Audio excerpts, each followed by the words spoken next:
Be a person of contentment. Be a person who is satisfied with what Allah subhanahu wa ta'ala has chose for him, chose for her. There was a man who used to wake up every morning and he would go to the edge of the sea and he would engage in his fishing and come home with only 2 fish. 1 fish he would give to his family, the other fish he would sell and reinvest in his family. One of his friends said to him, "Why do you only limit yourself to 2 fish? Why not 4 or 5 or 10? He said to him, "Then what?" He said, "Well, then you will become more affluent." He said, "Then what?" He said, "Then you can think about employing another fisherman to work next to you."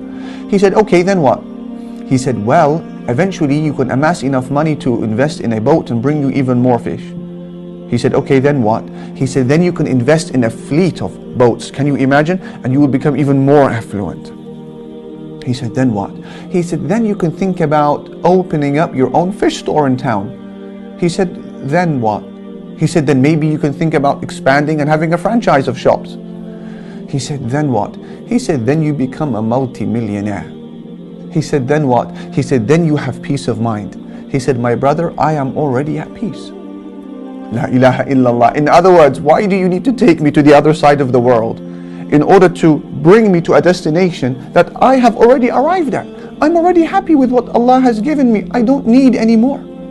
And what is even more beautiful than this? The words of the Prophet Muhammad sallallahu alaihi wasallam, who said, summarizing the story in one sentence, لَيْسَ الْغِنَى عَنْ كَثْرَةِ الْعَرَضِ إِنَّمَا الْغِنَى غِنَى النَّفْسِ.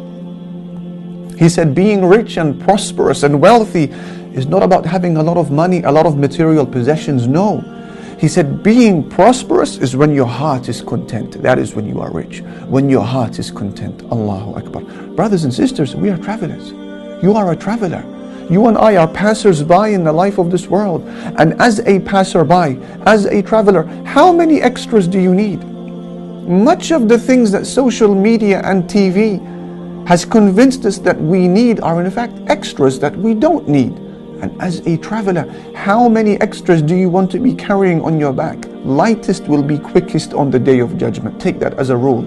Lightest will be quickest. So make your motto, make your slogan in life, "Oh Allah, if you are pleased with me, if you are happy, then I don't mind what you give me and I don't mind what you withhold. Oh Allah, just be pleased with me." This is principle number 2. Be a person of contentment.